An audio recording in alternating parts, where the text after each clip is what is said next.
session on extragalactic astronomy.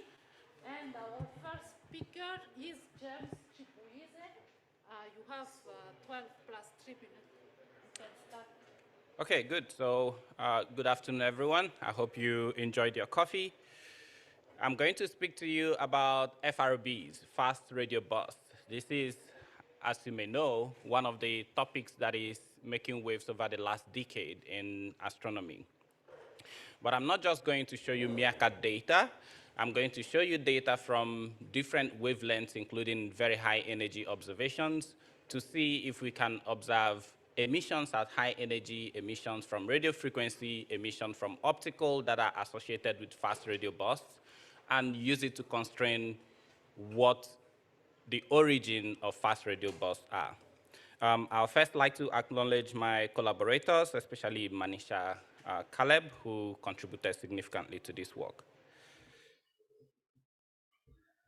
Okay, so this is one of the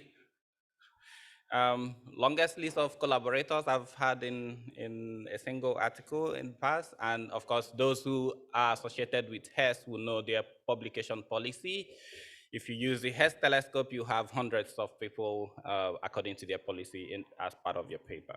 But that is a good thing to some extent.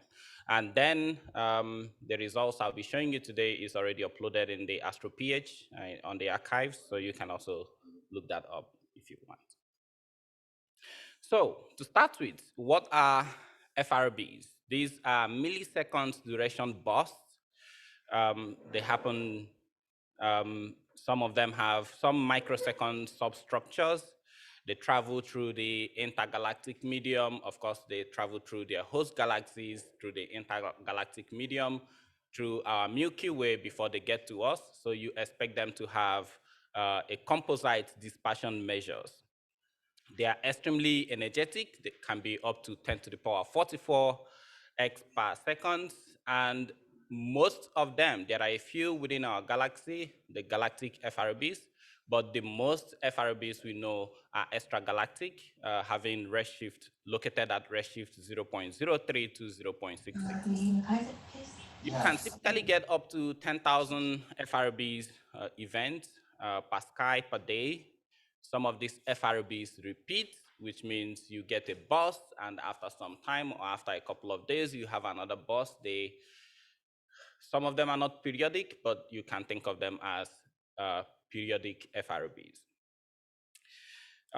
The dispersion measures is something we could use to estimate the distances to these FRBs. And you can typically detect them at very low frequencies from, say, 110 megahertz to about 8 gigahertz when you observe at radio.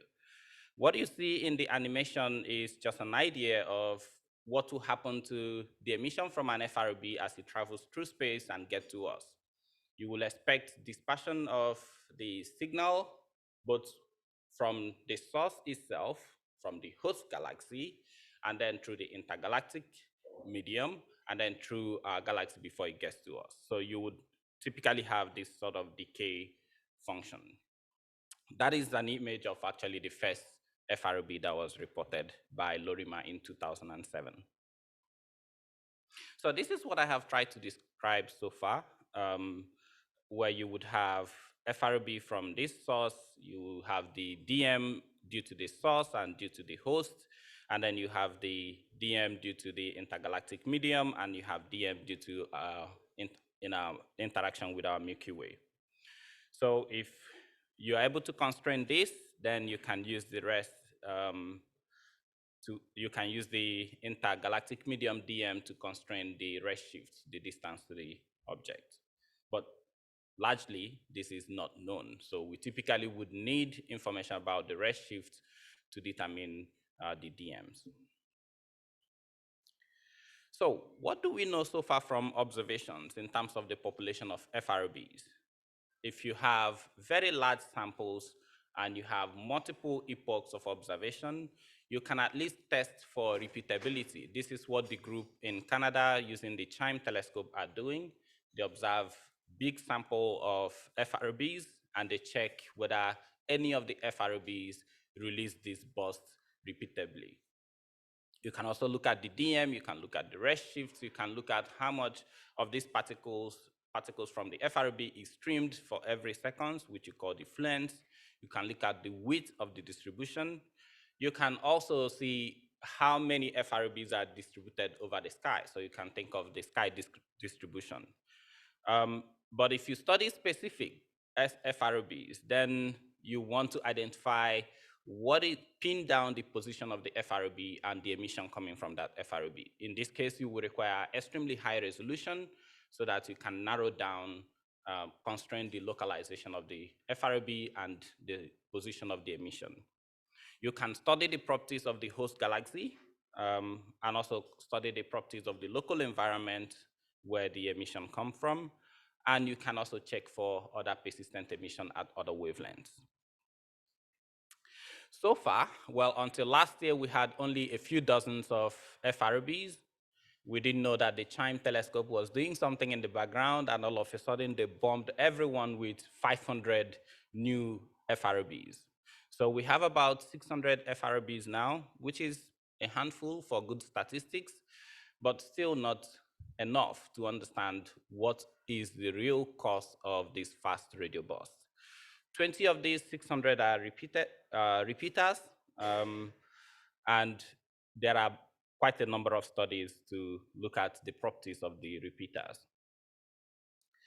Here is just a figure to show you the sky distribution of the known currently detected FRB, and the histogram you see here is only to test what the value of the dispersion measures are.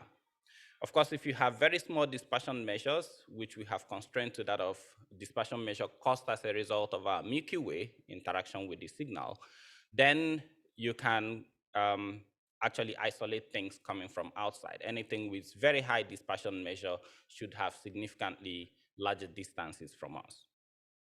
And most of the FRBs are extragalactic. That is what that proves. What about the host galaxies? Where do we find these FRBs? At least not very close to the nucleus of the galaxy. Some of them are close to the edge of the spiral. There is a mix of different positions where FRBs are found.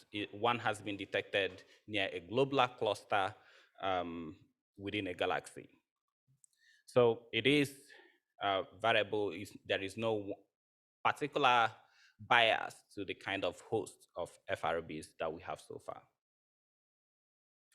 This example is a repeater that is hosted in a galaxy that has been confirmed, and it's resident in a low metallicity star-forming galaxy. And this is the first case of an FRB that has a persistent radio emission. The second case is the one I will show you later on in the results today. And then here is another case with no persistent radio emission counterpart. This is found also again in a nearby star-forming massive spiral galaxy. And in this case, the obtained result seems to be consistent with the emission coming from a magnetar that is formed from a core collapse supernovae or from a neutron star. So you localize the FRB position, you observe the emission, you look at the optical data from the source around where the localized position is, and then you can study what the properties are, and then you can propose what you think could explain the ejection of such fast radio bursts. And here is another case found in a globular cluster, as I mentioned earlier on.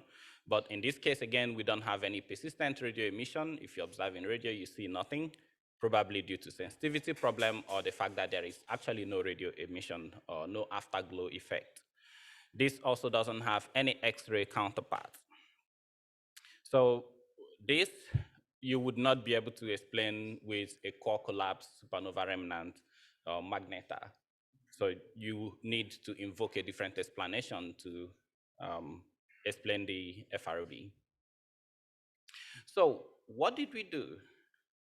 We developed a strategy to first search for persistent emission with MeerKAT at very good sensitivity, 4.2 microjansky per beam, and then follow up that with with HES telescope in Namibia at very high energy, and also do space observation with SWIFT at X-ray, UV, and optical bands.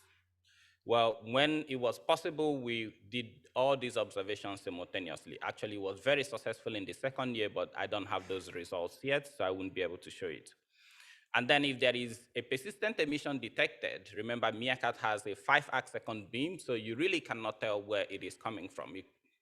It will be, you will cover almost the entire galaxy. So you want to do higher resolution observation to constrain the position of the FRB or the emission.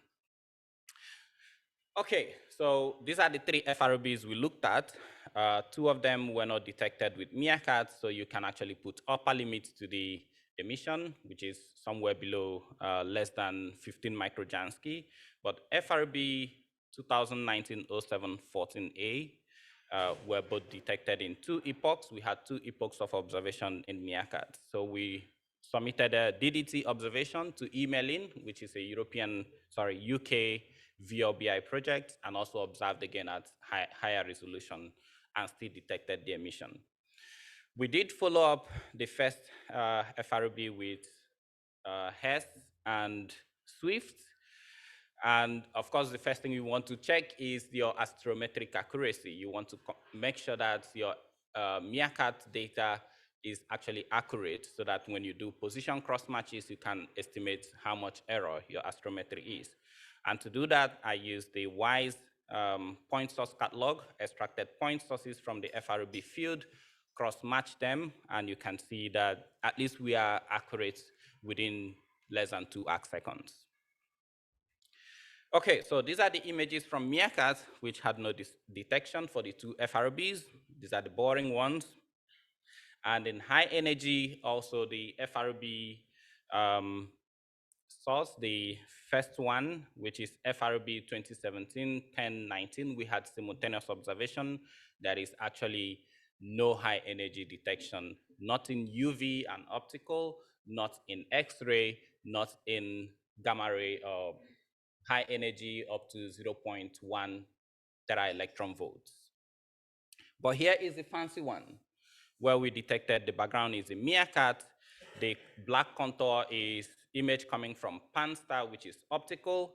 And the green dot here shows the position where a very compact emission was detected in VLBI.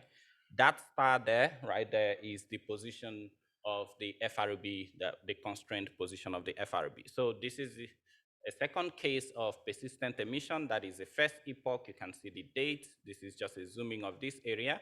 And that is the second epoch, so it's not something that disappeared. It's still right there. I'm just using this slide to advertise the telescope in Mahikeng, in one of our campuses. I did spend 10 nights at the observatory last year trying to use the telescope to point at the FRB field. Nothing was detected towards the FRB. Of course, that is expected. It doesn't have enough sensitivity. It's a small optical telescope. So detecting persistent emission is good, but there are many other things you could do with the data we have. This is one of the new FRBs not yet published, not even in the Telegram, which was detected in our field. What we do is, you remember the Meer trap is commensal, so you could still use the data we have, reduce your time integration, and then look for new FRBs. So this is a new detection. It's FRB 2021 April 10, which we haven't published yet. And happily, this has a persistent emission if you do high sensitivity observation. And within the same field, we have radio galaxies that are fancy. I think you may have seen that from, okay, you may have seen this galaxy right there. So one of my MSc students is using that to study the spectral property of this galaxy, which has a very hot spot around here, which we are investigating carefully. So the last comment would be that the EMELIN data, remember this is a southern source. If you use telescope in the north to observe it, your beam will be elongated towards the south. So the emailing data wasn't very good. We have just recently submitted 2 proposals, one to EVN, European VLBI network, and one to HSA. HSA is a high sensitivity array, which is VLBA in the US and include GBT, which is a 100-meter telescope, and the VLA, which is a huge array that will give us absolutely high sensitivity. So we're waiting for the outcome of that. With it, we'll be able to study spectral index and the properties of that. I'll stop there. Thank you.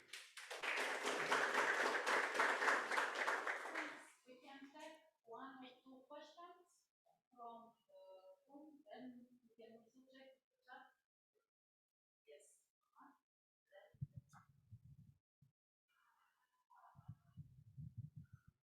Thank you, James. So what causes FRBs? Difficult question to answer, but yeah, so I left this slide. Depending on what you see on the property, it could be any of this. It could be magnetars coming from supernova remnants. It could be the early stages of pulsars, young supernova remnant pulsars or pulsar giant flares. It could be merger scenario where you have a white dwarf merging with another white dwarf. It could be a white dwarf collapse. It could be maybe a merger between black hole and a black hole. It could be any of these.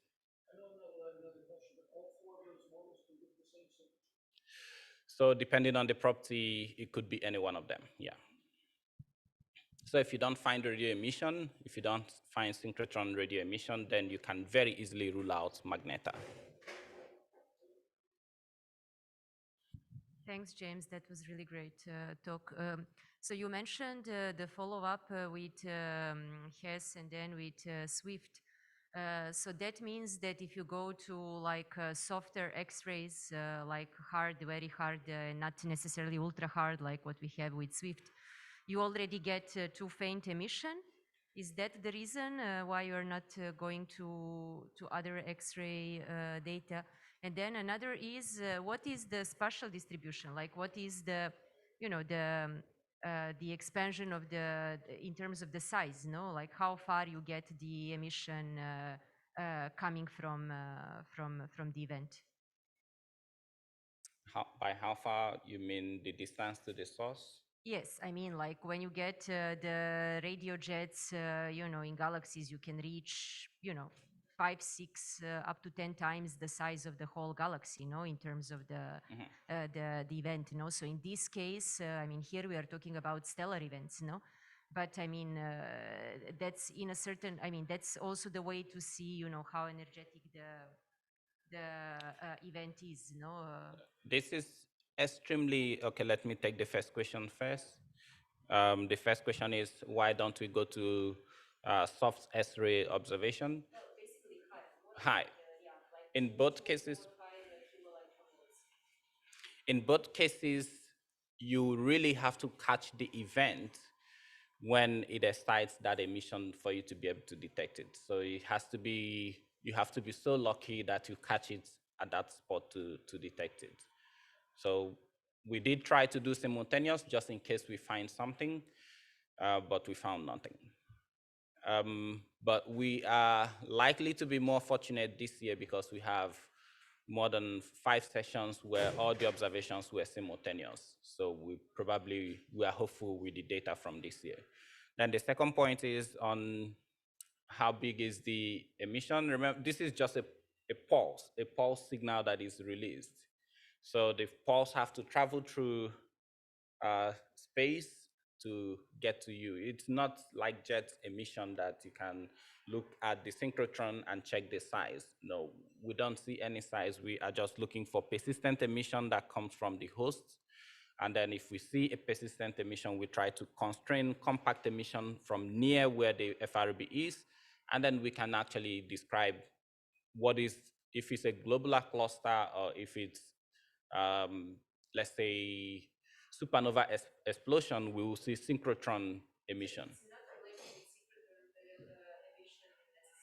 No, for some of them, we don't even find radio emission at all. Sorry, I need to interrupt us. We need to get moving. Okay. You can continue later, and there is also Slack channel. Thanks, James. Let's thank James. Our next speaker is Murara Gupta, student from the University of Antananarivo. You have 12 minutes to talk about your Thank you. Greetings, everyone. My name is Murara Gupta, and I am a MSc student from the University of Antananarivo, supervised by Dr. Sarah Rangiamana. And today, I will talk about our study of star cluster clumps in the galaxy ARP-147. Let me start by sharing my screen.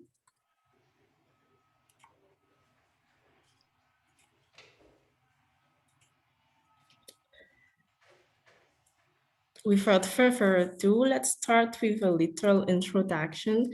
To set the scene, I would like to define what is a young massive cluster, or YMCs. YMCs are one of the most massive star formations found in the galaxy. Due to their young ages, YMCs are very bright. These specular objects are destined to survive 2 ages and would have comparable masses and luminosity, color and luminosity of globular clusters. YMCs evolve in different galaxy environments, such as interacting lurks, normal spiral galaxies, collisional ring galaxies, or CRGs. CRGs are the result of a specific case of galaxy interaction where a compact companion drops through a much more massive disk galaxy. And example, the cartwheel galaxy that we see on the figure right here. While the companion passes through the disk, the momentary gravitational potential attracts the stars and the gas towards the nucleus. This usually triggers a nuclear burst of star formation when the companion leaves the material that were going inward or now going outward, and it is generating an expanding ring of star formation. One of the CRGs that caught our attention is ARP-147, located at a luminosity distance of 143 megaparsec. The intruder and the ring of the system appear to mark the number 10, as you can see in the figure here. The ring formed through the collision of an intruder galaxy with a normal disk, causing a gravitational disturbance in the disk. Like in the formation scenario we have seen earlier, the ring, as we can see in the figure, present a lot of blue nodes. Due to the distance of the galaxy, we are less likely to look at individual star clusters, but more likely at clusters or clumps or complexes of clusters. This particular CRG is one of the most studied. Past projects include the study of ULX sources and galaxy kinematics. YMCs are useful tools to understand star formation mechanism, but unfortunately, only a handful of YMC studies hosted by CRGs have been conducted. Therefore, our study we are studying the properties of star cluster complexes in ARP-147 with the aim of investigating the effect of the host environment on the star cluster properties. The objectives are to build the color diagram and the luminosity and mass functions of the stellar population. In our study, we are using HST-WFPC2 archival images of our R147 in the BRI band. We are looking at the image of the galaxy in all three filters, which is displaying the difference of the captured image in the different bands. If we are zooming in the northeast region of the ring, the difference is more obvious. To detect potential candidates, we chose to use a sharp mask BI combined images of the galaxy because the combination of filters and the use of the mask give a less blurry and more detailed image of the galaxy. We are using source extractor, and we recovered more than 300 potential candidates, which are plotted on the right panel right here. After that, we performed aperture photometry using IRA phototask with an aperture radius of 2 pixels. We chose that radius because, as you can see in the figures right here, using a radius of 4 or 3 pixels will include the contamination of the neighboring sources. So we used a radius of 2 pixels. After that, we performed a photometric calibration as we are using a small value of aperture radius. We have to apply an aperture correction to recover all the fluxes. In this work, we are using the curve of growth method, and on the right panel, you can see a curve of growth in the B band. Magnitude 0 point is also required to convert the magnitude to a photometric system. And in this work, we are using the Vega system. And given that our source lies between -20° and 20°, the galactic extinction effect is significant.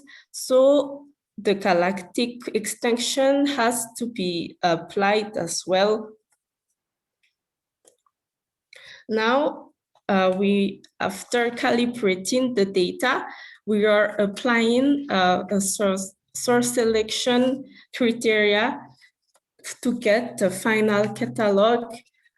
In this plot, we can see on the screen is the magnitude plotted against the magnitude error in all three filters.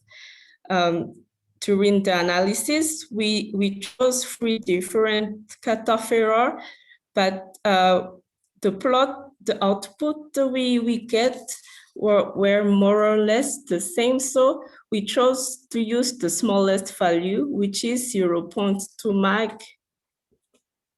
In this table on the right panel, you can see all the steps we had to take to get the final catalog of 210 final sources, which is equivalent to 60% of the initial catalog.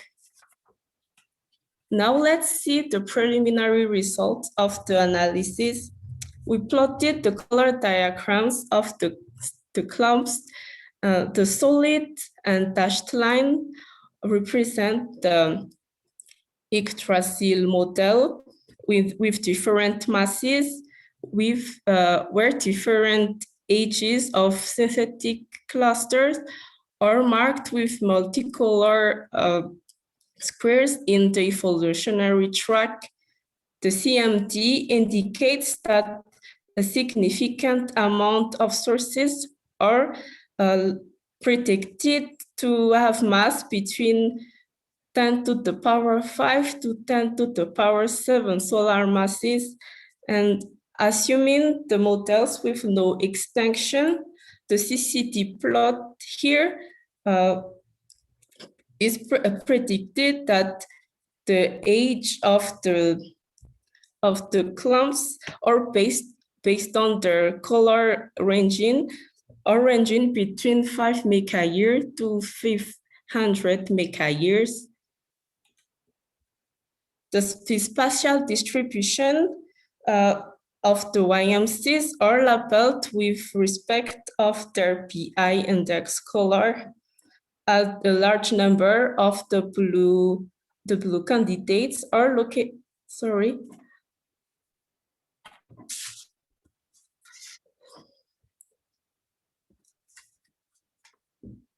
A large number of the blue candidates are located in the northeast region of the ring. The yellow clusters are also located all over the ring, but the red ones are located at the softest region of the ring, which is believed to hide the bulge of the original disk galaxy. We also plotted the luminosity functions of the clump in all three filters. As you can see on the screen, we can see the value of alpha is increasing with an increase in wavelength. This is due to the evolutionary fading of the star clusters with the time. As the value of alpha is inferior to 2, we are tempted to think that it is due to the effect of the Austin environment, and because of the distance of the galaxy, we have to consider the blending effect as well. So, but we can't really make any further comment because this is only the preliminary result. So to conclude my talk, we performed a photometric study of the star complexes in ARP-147 using archival data from HST-WFPC2 with the aim to understand the cluster formation mechanism and star formation history of the CRG. After clump detection, photometry, and selection, we plotted the source color diagrams and luminosity function of the clumps. Preliminary results reveal that the clumps are mostly young with a mass range between 10 to the power 5 to 10 to the power 7 solar masses.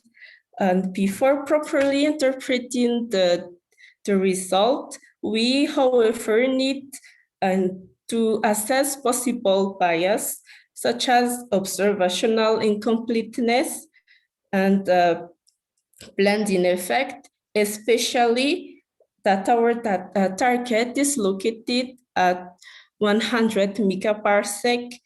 Besides the analysis, our future work will also consist of computing the ages and masses of the clumps and also building the cluster mass function. And that put an end to my talk. Thank you for your attention.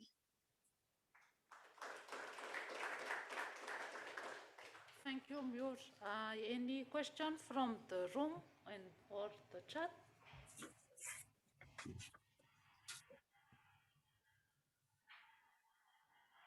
No question?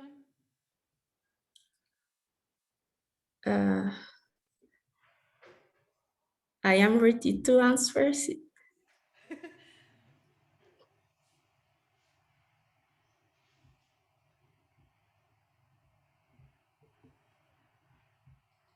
Well, I can ask a question even if I know already most of the work you are doing. Oh, Okay. We there's a have a question in the question chat. here. How do How you do you know? know which places to look for YMC from Josiah Fanny? As mentioned earlier, YM, let me go back to the, oh, sorry.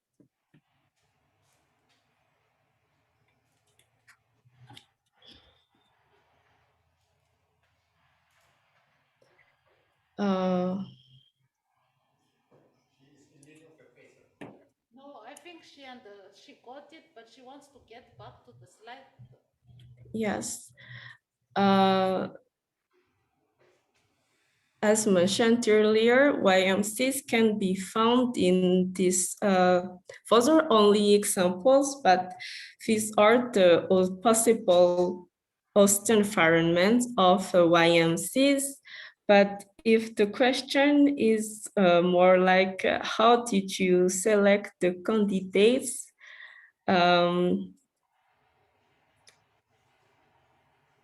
I can't really answer that clearly right now. Can you explain your question more, please?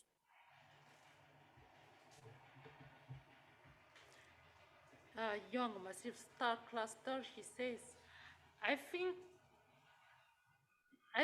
it's not about selection, it's about which region of your galaxy do you look for those objects? Oh, I think the ring is, it's quite obvious that these blue knots might be clusters.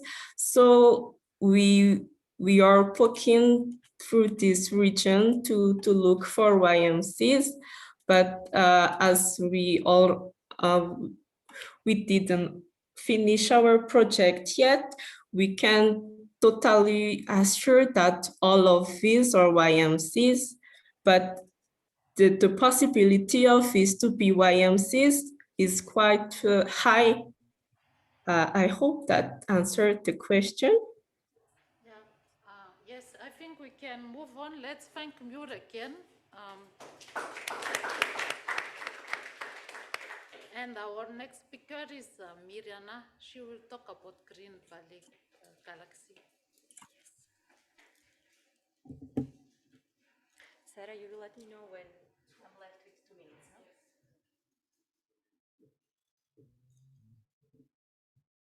You still don't start, no?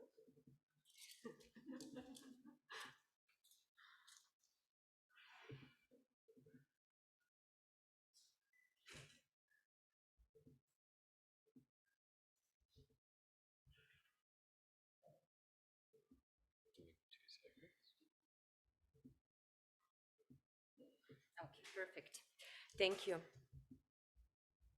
Okay, perfect. With errors, no? Yes. Okay, perfect. Thank you. So good afternoon, everybody. So I will be talking about the Green Valley galaxies, including what is the role of AGN in galaxy evolution in the concept of green galaxies.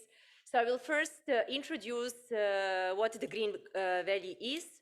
So basically, here you can see one of the fundamental diagrams that we have in extragalactic astronomy. In this case, it's a correlation between the color, so just the difference in brightness between two magnitudes taken with two different filters, and then a correlation between, as I said, color and then the stellar mass. Instead of stellar mass, you can also represent the brightness, like luminosity, absolute magnitude, or even the star formation rate. So basically, what has been observed when taking the large sample of galaxies at different redshifts, so both low redshift and then higher redshift as well, is that the distribution of galaxies on this kind of diagram is not really homogeneous. So basically, we have B-model distribution of galaxies, where we can see that there are two principal regions that are more populated with galaxies. So one of these regions that is corresponding to the bluer colors we call the blue cloud, and then another region that is again quite populated we call the red sequence, that is characterized with more redder colors, lower star formation rates, higher stellar masses, and then in between these two higher density regions is what we call basically the green valley. So you can see here now the same diagram, but separated per morphological type. So we can basically see that the red sequence is more populated by early type galaxies than the blue cloud by late type galaxies, so spirals, irregulars. So basically what has been suggested for the Green Valley is that at least when we go to the optical, so this is all taking into account the optical data. No, I will come later on why this is important that I'm mentioning. So basically in all of these optical studies where we are observing the bimodal distribution of galaxies, the Green Valley has been suggested to actually be important region to be studied for the possibility of showing or understanding how actually the galaxies are transforming morphologically from late types to early type galaxies, and how actually they're transiting from the blue cloud to the red sequence. So basically, here I put that in order to really understand the galaxy evolution, we believe galaxies are evolving from the blue cloud to the red sequence, going through this green valley, and that is, as I said, important to understand what is really going on in the green valley and what kind of properties the galaxies really have. So when we now come to different type of studies of the green valley galaxies, just because by the definition in optical, these galaxies have intermediate properties between the blue cloud galaxies and then the red sequence galaxies. So, and that is something that we can observe with different properties in terms of their stellar mass, colors, star formation rates, metallicities. Here you can see the stellar population, so the average ages, the stellar ages, and you can see again in green that these galaxies are between the blue cloud that is much more extended, and then the red sequence. This is in terms of the e-falling times, so basically the quenching times, where again we can see that quenching times, quenching the star formation in galaxies, so stopping the star formation in galaxies, is again between the blue cloud red sequence, where we can see that the red sequence galaxies are actually having much faster quenching times, and I will come to that point as well. But then when we come to other properties of the Green Valley galaxies, such as environment, such as fraction of the Green Valley galaxies, and such as their morphological properties, there is no really such a strong agreement between different results. So for example, in terms of the environment, there are different studies, all sorts of studies going that they live in, going from the strong rich environments through mild environments, and then that there are also studies showing that there is no any dependence, environmental dependence regarding Green Valley galaxies. When we come to the fraction, actually most of the studies do agree that the fraction of Green Valley galaxies, when considering the large sample, again in optical, mainly is between 10 to 20%. But then in terms of the morphology, there are different results, between 5 to 30%, depending on the study, that are early type galaxies, and then 70 to 95%, 90% that are late type galaxies, as I said, depending on the study that has been done, and then taking into account or not the environment and so on.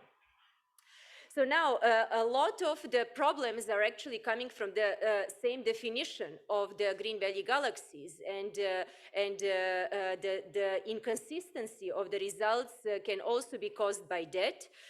And here you can see just a number of different selection criteria that are used for defining the Green Valley galaxies. So most of the previous studies used just different colors. So either using different optical bands, near ultraviolet, or combination between the two. Then also there are the star formation versus stellar mass diagram has been used quite a lot. Then the specific star formation rate. So this is just an example of one of the diagrams using the color. Here you can see the star formation rate versus stellar mass, and then again the red sequence, the blue cloud, and then, sorry, opposite, the blue cloud, the red sequence, and then the green valley in between. Then also recently there are other methods that have been suggested, like the DN 4000 index that is related basically with the star formation and the stellar ages, and then also the mixture between different methods. So in one of the works with Beatrice, she's now starting her PhD. This was done during Beatrice's master project and then after the master as well. So basically what we studied for the very first time is to understand a bit better what are the selection effects when we are using different selection criteria for the green bellies. So basically what we did was we took 6 criteria that have been mainly used in previous works, combining optical sample and then ultraviolet sample using Sloan and GALAX respectively. And then here you can see a number of, not all of them, but a number of references where one of or more of these 6 criteria have been used.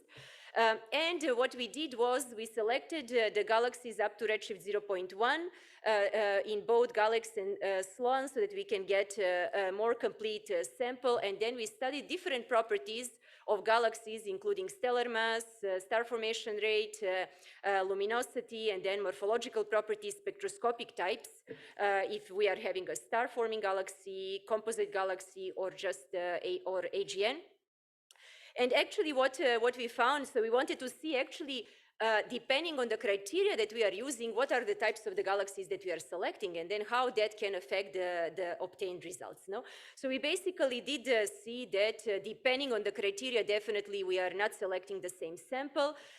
So here is just an example in terms of the stellar mass, where you can see that we are detecting basically a more massive sample using the ultraviolet data than optical. But then especially we see the differences when we come to the color criteria that is marked here with C1, C2. And then in terms of both morphological types, where we are selecting a bit more spiral galaxies using optical sample, and then star-forming galaxies again using optical sample, then when we go to the near ultraviolet.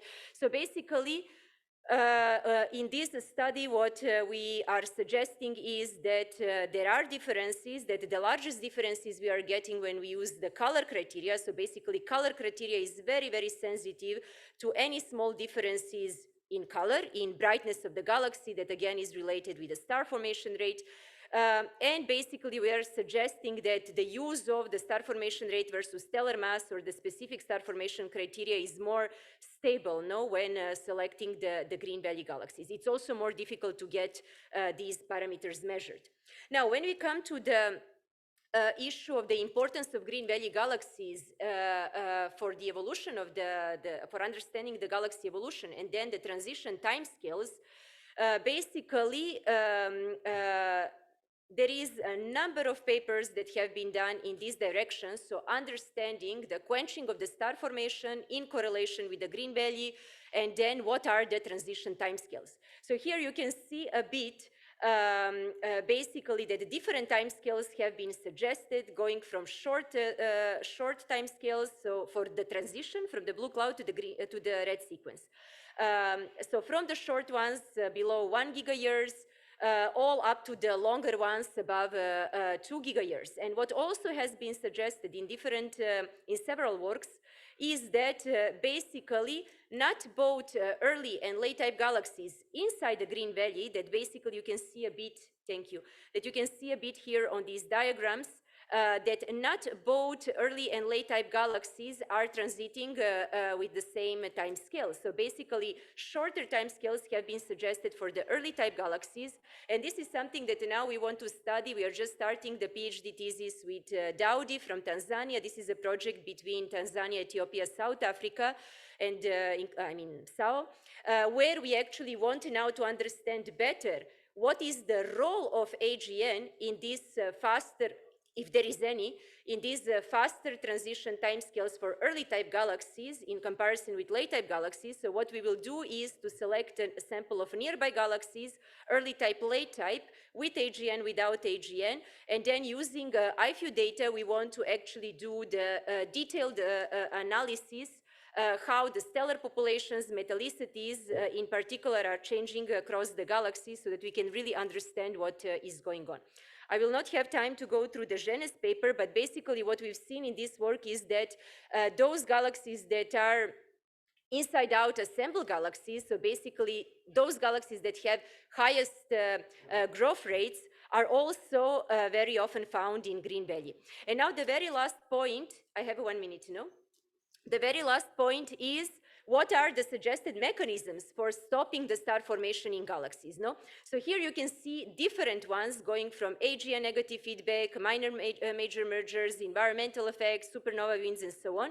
In our case, we are focused on to understand the role of AGN.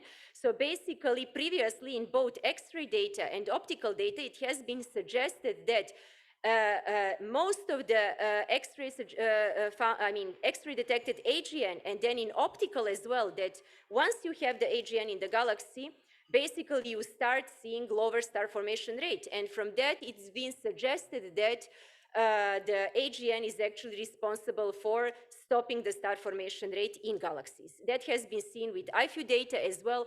So with Antoine, going now to the far infrared, during his PhD, we actually selected now at the higher redshift a sample of active galaxies, not active galaxies in Green Valley, and we studied different properties, the star formation rates, morphology, stellar populations, and currently we are analyzing the profiles of the oxygen-free line. And what we found is the opposite. So basically, we didn't find, when we go to the far infrared and mid-infrared, we didn't find now lower star formation rates, but opposite, the higher star formation rates within the same stellar mass range and independently on the morphology. That was the work done in 2 papers. And then when we studied the star formation rates, that was the part of the paper that is currently under the revision, we again don't find older stellar populations like it has been suggested by in optical. So basically in this work, we are suggesting that the sample that we are having, so the far infrared emitters that are X-ray detected AGN, do actually show in this case the sign of the positive AGN feedback instead of the negative, so enhanced star formation rates instead of stopped star, non-active star formation. And I'm finalizing here. This is just to show now, when we now go to the sub-millimeter regime, that similar in line with our sample, that now this is the picture in optical, where you can see the lower population in the Green Valley, the blue cloud, the red sequence, but then with the same, in the same part, for the same part of the sky, when you go to the sub-millimeter regime, you observe actually larger fraction of galaxies in the Green Valley that in optical is less populated. So basically with this, we can see that when we now go to the multi-wavelength regime, all the concept of interpreting the Green Valley galaxies is becoming more complex. So we basically have much more to do still in terms of the multi-wavelength study. Thank you, Mira. Finished. We can have 1 or 2 questions from the room. Yes, James?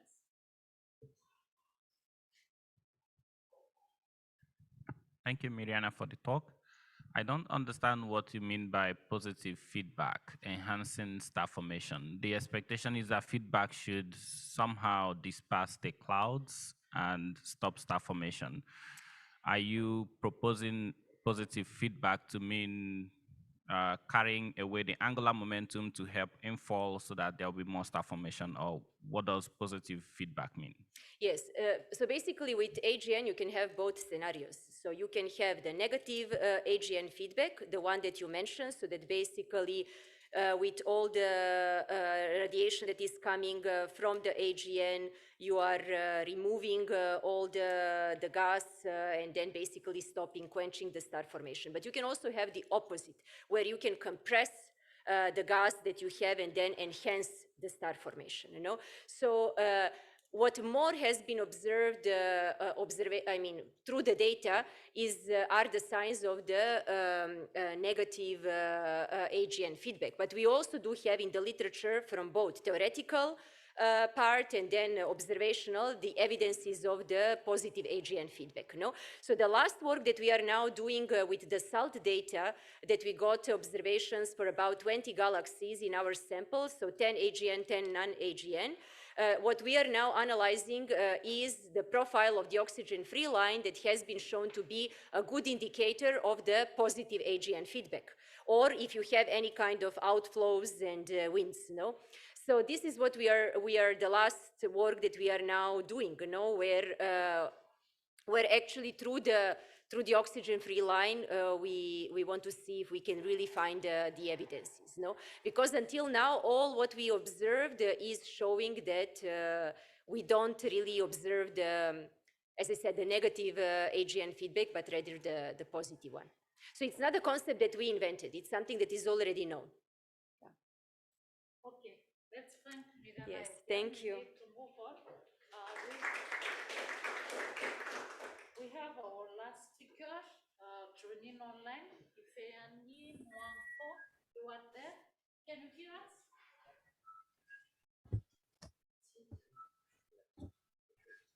Can you hear us?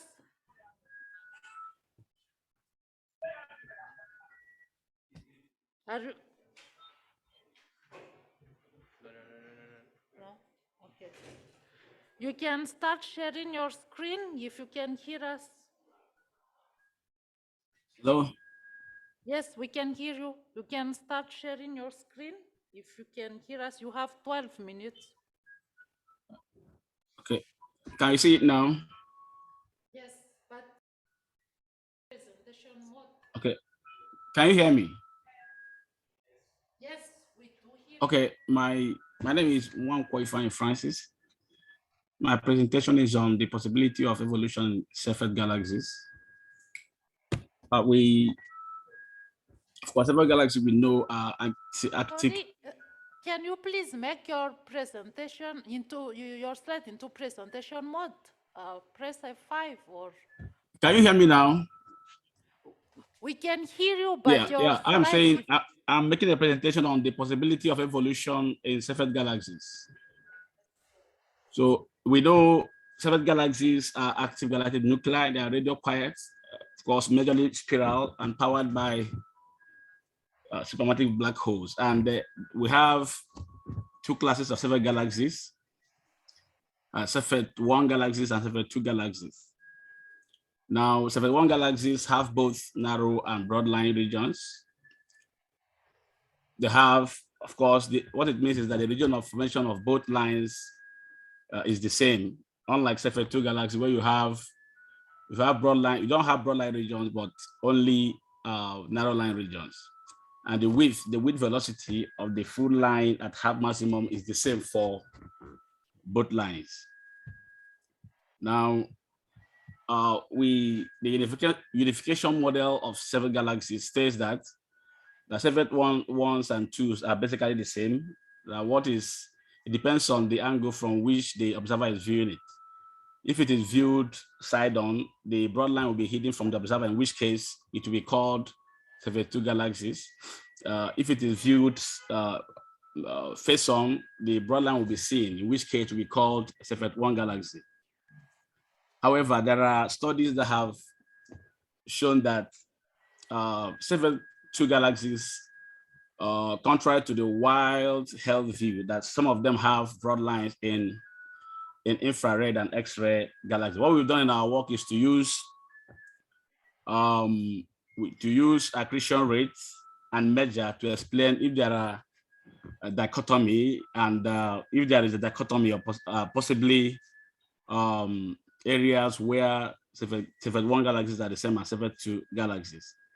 So we have used this pictorial to illustrate what we mean by unification model, where this is edge-on and this is face-on. If it is viewed edge-on, the broad line here is not seen. If it is viewed side-on, the broad line is seen. Edge-on, it is not seen. And so in which case, if it is viewed from this side, from the side, it is Cepheid 2 galaxies. From this side, which is face-on, is Cepheid 1 galaxy. Now, we looked at the work done by Elizeu in 2003, and another work done by Castro in 2004. They used basically accretion region to accretion rate, to determine which is which. We looked at it and we added something to. We said, okay, in both studies, they are arguing that there is a threshold above which accretion does not really that accretion decreases. Accretion does not increase progressively as black hole increases. And so we are saying if accretion does not progressively increase the mass of black holes, what really does that? Then we looked at the possibilities of candidates that could be responsible for that. Then we considered accretion rate and measure. We said, okay, measure could be one of the reasons. Then we computed, we chose 32 samples, each of Cepheid 1 galaxies and Cepheid 2 galaxies from digital sky, long digital sky survey, data release 14, and we chose 13 from each. And we were careful in choosing them. We made sure their redshift does not exceed 0.04. The reason we did that is to make sure that each of them has the same morphology, because at large redshift, we're not sure of the morphology.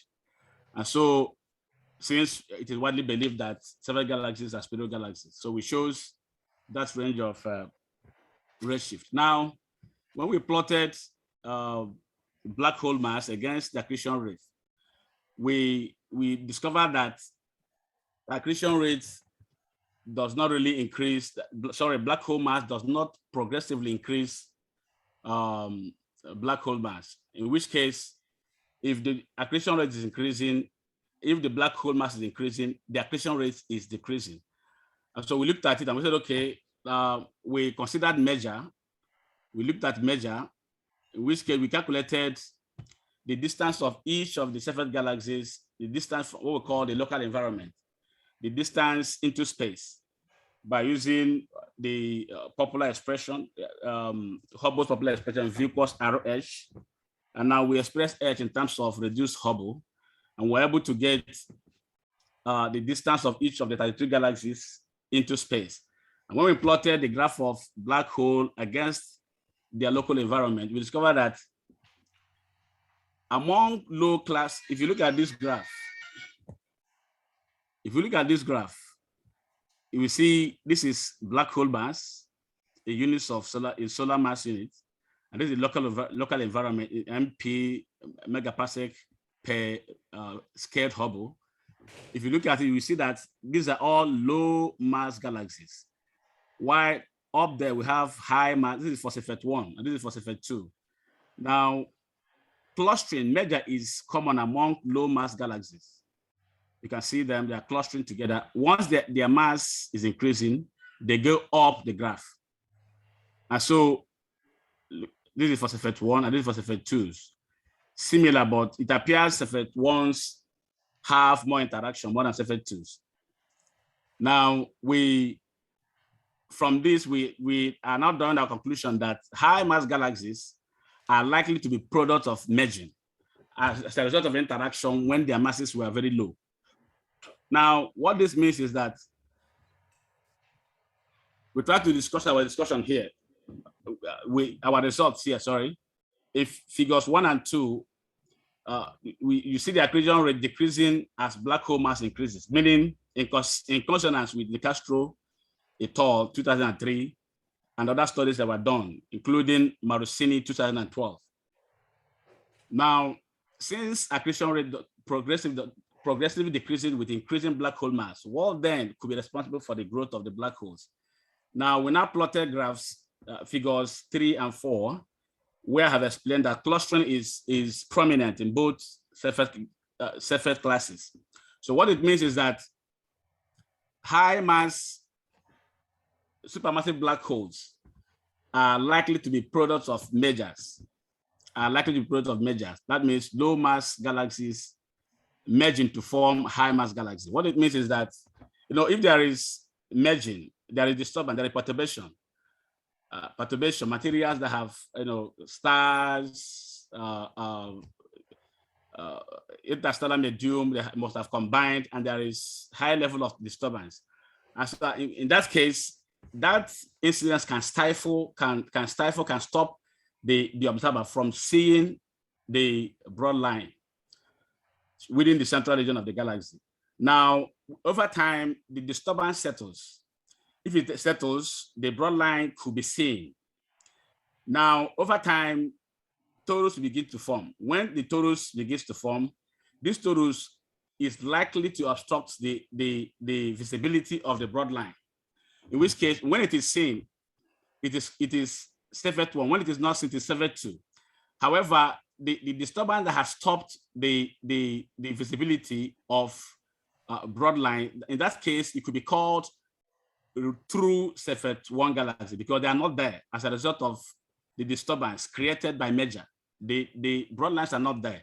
But over time, as the disturbance settles, the broad line will begin to be seen. Now, when they are seen, they are called Cepheid 1 galaxies. However, when torus begin to form, you have 1 minute left. Hello?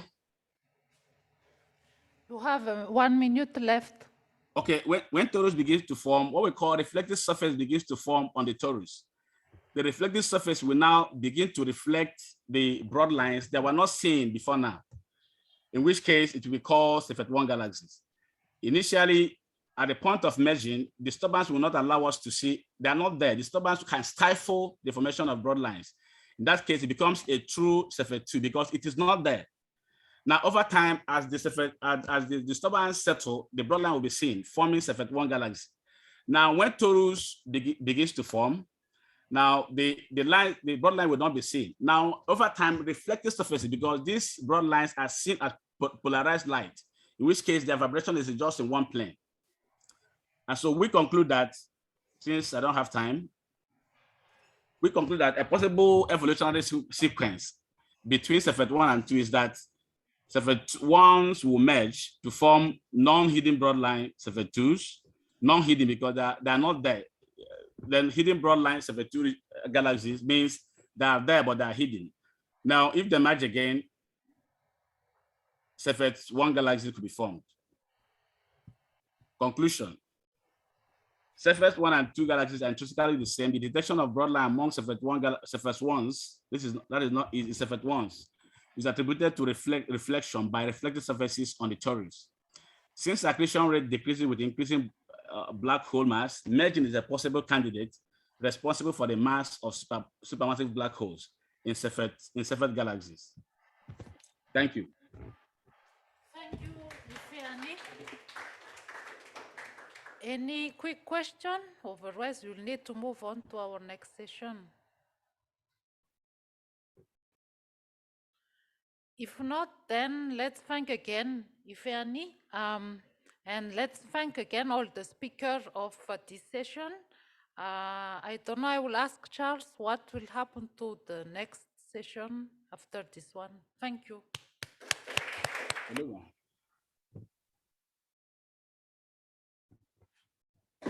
Hello. Hello. Hello.